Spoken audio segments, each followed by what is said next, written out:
make a note to get back with you, and you can talk with our experts, and we're glad to share all that information with you. Thank you. Yep. Thank you, Jackie. Is there anybody else that has comments on non-agenda items?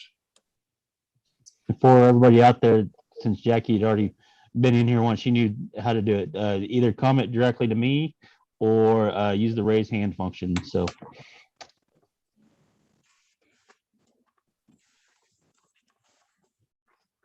doesn't look like it at this point. All right. Well, then it's time for the workshop session. Doug Nygren.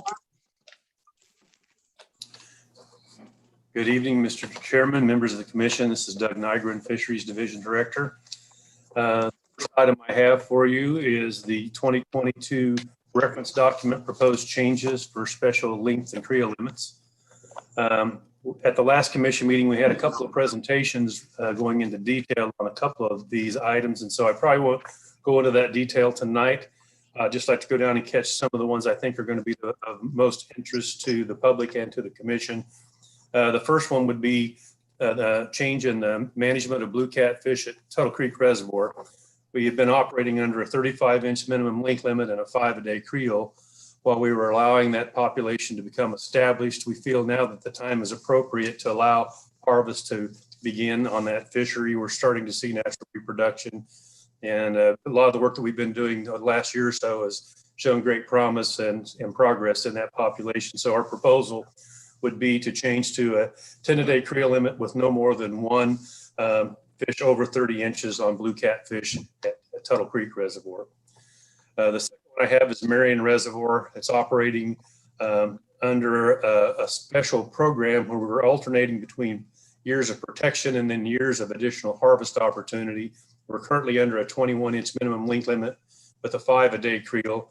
We're proposing next year to switch to a less restrictive management scheme that would allow 18-inch minimum length limit and 1 day creel. Excuse me, I'm having trouble with my light in this room. Only a one day creel of walleye over 21 inches at Marion Reservoir. 3 a day total creel, with only one of those could be over 21 inches. The presentation that Craig Johnson did and the one that Dave at Bluff did at the commission meeting last time are on the archive video. So if anybody wants to go back that didn't see those presentations, they can go into the archive and those presentations. And the next one would be Cedar Bluff Reservoir. We are wanting to maintain the 21-inch minimum length limit and 5-a-day creel limit on walleye, except that up to 2 fish, 15 inches, but 15 inches, but less than 18 inches in length may be included in the daily creel. And that's a response to some limited forage that we've had out there for the last year or two, allowing a little bit of harvest, still maintaining a program to build the quality of that fishery up using the 21-inch minimum length limit for the most part. Next one I have that I think would be of interest would be Bone Creek Lake. We've been operating Bone Creek under a slot length limit of 13 to 18 inches on largemouth bass. We've had some problems there with poor recruitment and largemouth bass virus, and we're wanting to change that to an 18-inch minimum length limit to try to rebuild that population. In addition, we're looking at changing the current 2-a-day creel on saugeye, day creel on saugeye at Bone Creek. Another one that might be of interest would be Sedgwick County Lake Afton. Sedgwick County Lake Afton, putting a minimum length limit on wipers there of 21-inch minimum. Currently, there is no length limit there. So I think that would be an opportunity to protect that population. We like to have as many predators in that lake as we can because of the presence of white perch. So it's always been a situation where anytime we can put some extra predation on those white perch, we can help keep those numbers in check and benefit the rest of the fishery. And then lastly, you have Harvey County East Lake, I thought would be of note. We're looking at changing to an 18-inch minimum length limit from a 13 to 18-inch slot length limit on largemouth bass. That lake has aged, and its age is reflected in reduced recruitment. And what was appropriate at one time to run that as a slot link limit is now pointing towards the need for a minimum link limit to try to build that largemouth bass population up. And with that, I would take any questions you might have on the reference document changes. I have a couple questions. This would be effective in if it all goes through, it'd be effective January 1st. That's the plan, yes. Okay. And what is the primary food source in Cedar Bluff? Gizzard shad, just like most of our lakes, it's driven largely by. Gizzard shad? Yeah, we are experiencing quite a panfish population there with bluegill and some other species as a result of some increased water levels and aquatic vegetation. So they're not totally dependent upon shad. The shad is still the major source of forage there. And we continue to have some struggles on shad even again this year. So it's going to be appropriate to allow some harvest, I think, in the face of the forage problems that are believed to be tied back to low DO levels from decaying large acreages of decaying Phragmites. They were out there again this week, and we had low DOs back in those shallow areas but nursery habitat for gizzard shad and other small fishes. So we continue to fight that issue out there, and that's a problem that we hope we can get behind us. Last year, we made saw a real nice improvement in forage availability, and we're kind of back in a tight situation again right now. What is a DO? Dissolved oxygen, I'm sorry. Dissolved, okay. I had a feeling that's what the O was, but I didn't know. Is there any other questions for Doug on this? Well, then Doug, go on. Okay.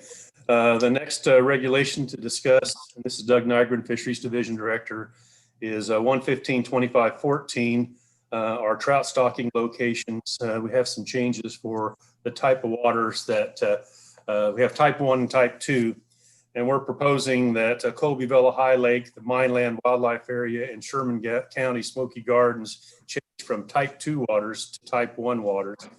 And when that change would require anyone fishing during the trout season to have a trout permit at those 3 lakes. Any questions? Go on.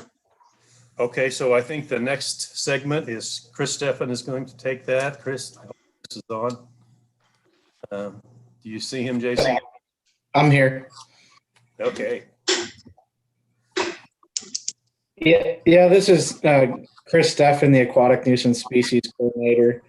The one I'm presenting is changed to 115.17.2, commercial sale of fish bait. We would like to add some additional verbiage to clarify which species can be sold dead under that regulation. We would like to add silver and bighead carp, skipjack herring, emerald shiners, and threadfin shad. Okay, currently threadfin shad can't be possessed alive. No, the what can't be possessed alive on that list are the silver and bighead carp. Okay. Are we going to have to change our name of Asian and bighead carp? Yeah, the Fish and Wildlife Service is now using the term invasive carp to encompass those species. Every state's handling that a little bit differently, but I think for sake of clarity, we may just want to get in the habit of saying silver and bighead carp. Well, I think that makes the most sense. We've tried to spend a fair amount of time educating the public on what not to pick up and carry around and lift over the weir in a net. And to try to change the name out of political correctness makes no sense. But I only get one vote on the commission. So I'm aware that there is an effort to clean up the coarseness and descriptions. Any other questions on this one for Chris?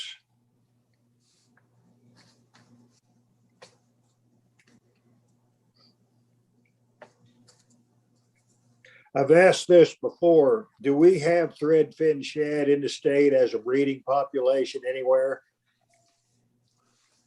We've introduced them a few times, but typically an average winter in Kansas is cold enough to kill them. So occasionally, but typically no. Do they provide any advantages over gizzard shad? Doug, do you want to jump in Sure, here? I'll weigh in on this. We have used threadfin shad as a supplemental forage situation. Oftentimes we can do that in lakes where we don't want to add gizzard shad because of the negative aspects that gizzard shad can have on small impoundments. But I think 2 years ago, we did release threadfin shad in Horse Thief Reservoir on an experimental basis to see if we could bolster the food supply there. And I'm assuming that we would likely be looking at that again if need be. And like Chris said, they don't survive our winters. So we put them in as adults, try to get them to spawn, provide some forage, and then knowing that they're probably not going to survive the winter. We had also historically down at Lacine in the hot water, it's Lacine Reservoir in the past, and haven't done that for a while. It's a bit of a challenge hauling those fish. They're pretty fragile. And there's also risks that when you bring them in, you got to make sure you're getting them from a place that you're not going to be bringing in any hitchhikers or any diseases along with them. So we're very careful when we do bring threadfin in that we're not going to unknowingly make things worse by bringing in a disease or an invasive species along with it. And unfortunately, a lot of the supplies of threadfin shad come from places that have invasive species inhabiting those operations. Okay, is there any other questions for either Doug or Chris on this one? Okay, is there something on youth mentor locations? Yes, currently we have youth mentor locations that allow an adult to fish in what we used to call a kids pond, as long as they are accompanied by somebody under 16 years of age. So an adult can fish with a child in the youth mentor ponds. However, we're looking at redefining the term youth and the age of youth. The Wildlife Division has set up quite a few programs that have taken that youth up to under 18, age 18 or younger, under age 18, I should say. And so we would just, to be consistent, are proposing that our youth mentor areas switch from youth being 16, under 16 to youth being under 18. And then an adult over 18 would still could only fish there if they were accompanying somebody under 18 at the same time. Are there any questions for Doug on this one? Okay, the item number 4, commercial bait regulations, that's already been covered. Or is there any more that needs to be discussed on that? I think we're good. I think we're good for the fisheries presentations tonight. This may be the quickest, shortest evening meeting I've ever presided over. I got out of here at 7 one time. Is there any other matters that need to come before the commission? Do we need to set any more dates or any more locations, or do we take care of most of that in June? I think that we're probably, Mr. Chairman, Chris Tymason, I think we're probably good on dates. We'll need to take a quick look at the calendar for March, but we can set that in November. All right. Well, we don't get paid by the hour, so there isn't any particular reason for us to hang around here if we don't have any more business. I'll ask again, does anybody have anything they want to bring up? Looks I like just Doug throw had this, his hand up. I see everybody sees Doug with his hand up. Okay, I would mention, I think Mike and Brad would like me to mention the fact that we are taking a look at changing some of our terminology in the fisheries world beyond just the Asian carp issue. We are looking at elevating all species to somewhat to be considered an equal status. And we've had some derogatory terms that have been used in the past, such as rough fish is one of those terms. nationally, there's a movement underway to do away with the term rough fish as it relates to a group of fishes. We have some regulations that we would have to take a look at and modify. What we're doing right now is Jeff Cook, our assistant director for our fishery research section, is putting together our regulation committee to take a look at how we are presenting the different fish species to the public and trying to do a better job, more in line with putting the value on fishes, even if they aren't fished for or aren't threatened and endangered. So that will be, we're working on that. We may not have anything for you to do in time for the next calendar year, but that's a project that is underway right now. We do have a committee that's already been formed. It used to be our paddlefish sturgeon committee, and we renamed it the Alternative Species Committee, and they'll be looking at a variety of different species. This also ties back more than just naming, but it also ties back to the concept that a lot of these fishes that have not been held in high esteem are really unregulated, in that there's not many harvest controls on them, and we may want to look to see if it's appropriate to limit the harvest in some way on some of those species. This growing information base there on some of these species may live for 30 years, and we may need more than we have in the past in light of new information about their life history. Now, when it comes to naming fish, I caught a drum on Monday, and he appeared to be quite depressed and was looking for a safe zone. And I think if we change the name to something more timid and inclusive, he would have probably turned his mouth up and smiled. So I appreciate you doing what you're doing there, Doug. Any other comments or questions? Yeah, this is Commissioner Spoor. I've been asked several times about stocking rates and fish being stocked. And I guess my question to Doug is could you explain to the commission the capacity of the Kansas nurseries and the fisheries nurseries, and does it meet the demand for the fisheries in Kansas for all species? I can give you a kind of a high level view, and if you would like a more holistic report, we could certainly do that. We could come forward with a more detailed report on the capabilities and what our actual production has been. I can tell you we have 4 hatcheries and 1 satellite rearing pond down at Woodson. Our 4 hatcheries and the satellite rearing pond cannot fill all of the requests that are made each year by our fisheries biologists. So each year we have to sit down after the requests come in and decide which of those we're going to try to fill and which ones we're not going to be able to address. In order to make sure that we get the most bang for our buck for almost every species that we raise, we have a stocking priority scoring system. So that would mean if we are raising walleye or walleye fingerlings, intermediates, or fry, the lakes that are first on the list are the ones that will have the best likely outcome by using those fish in that location. So we put what we have available in the best possible place to have success with those fish. We are in the process of building a new walleye building out at the Mead Hatchery that will help us quite a bit.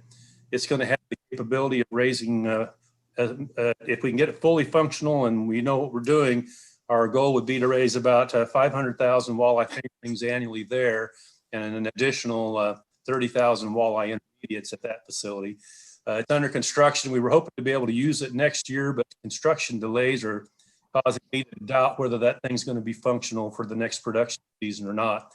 In addition, we have made some big investments in fixing some of our production ponds that have not been in production due to leaks and that kind of thing. And so pretty much every pond we have in our system is now functional, and that's really helped as well.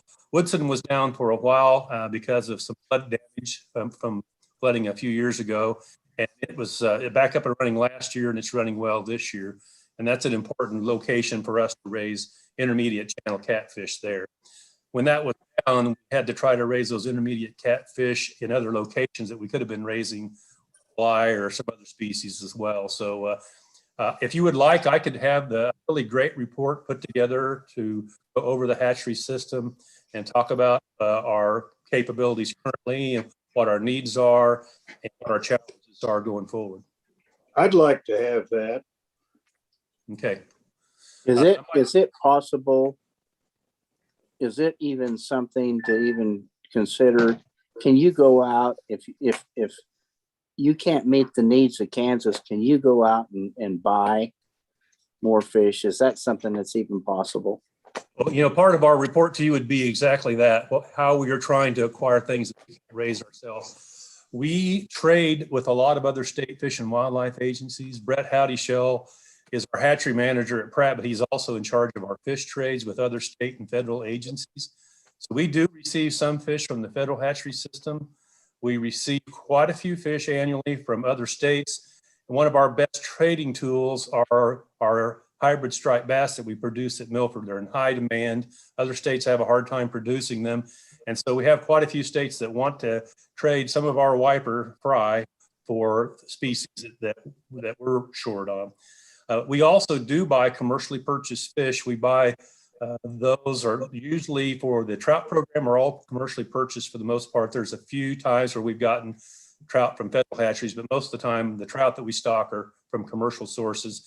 And our urban fishing program, where we stock fish that are catchable size, we have a contract with a commercial operation to provide those fish as well. So we're doing everything we can, looking at all the options, but even with those options available, we're unable to fully meet our demand each year. I think, you know, I'd like to see your report, but I think you answered my question as to, you know, how it all, you know, big picture, how it really works. Thank you, Doug. You bet.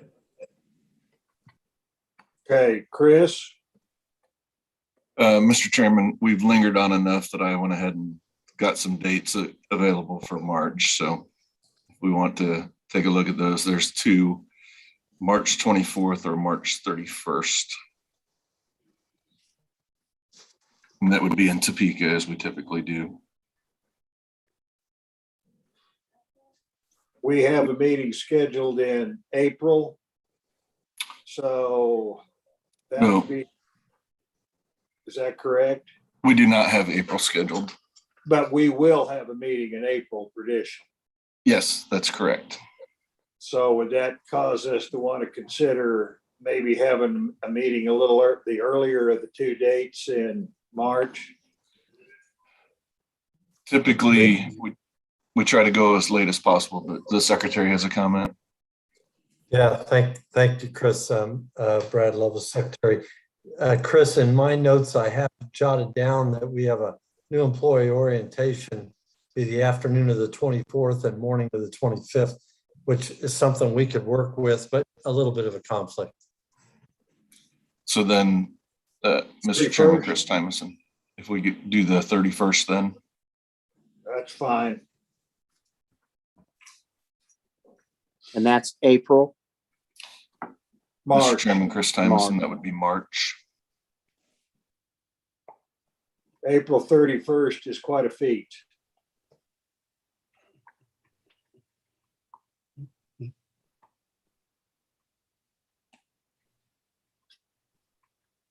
Any other questions? Our next meeting is scheduled in Beloit. And we're just going to have to kind of wait and see what happens with COVID and whatnot as we get closer to time, and what the governors and the legislature wants to do about protocols. So is there anything else to come before the group this evening? Yeah. Mr. Chair, this is Brad Lovell, Secretary. I just want to follow up on, I appreciate Doug at a moment's notice kind of filling you in about some of the progress when it comes to the terminology we use for fish. Do matter, what we call things do matter. And so I think it's really progressive on their part that they're looking big picture, considering all our constituents and trying to be more sensitive as we talk about, you know, how we should term things and how we should regulate them. Then along with that, And the only other comment I would make is that that freshwater drum you caught, Chairman, back in Ohio in Lake Erie, they're calling those reef bass to make it a little more sexy sounding. So we're open to suggestions. Well, I appreciate that.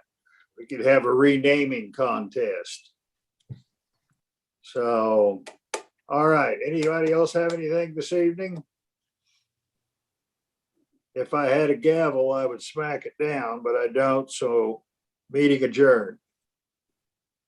See ya.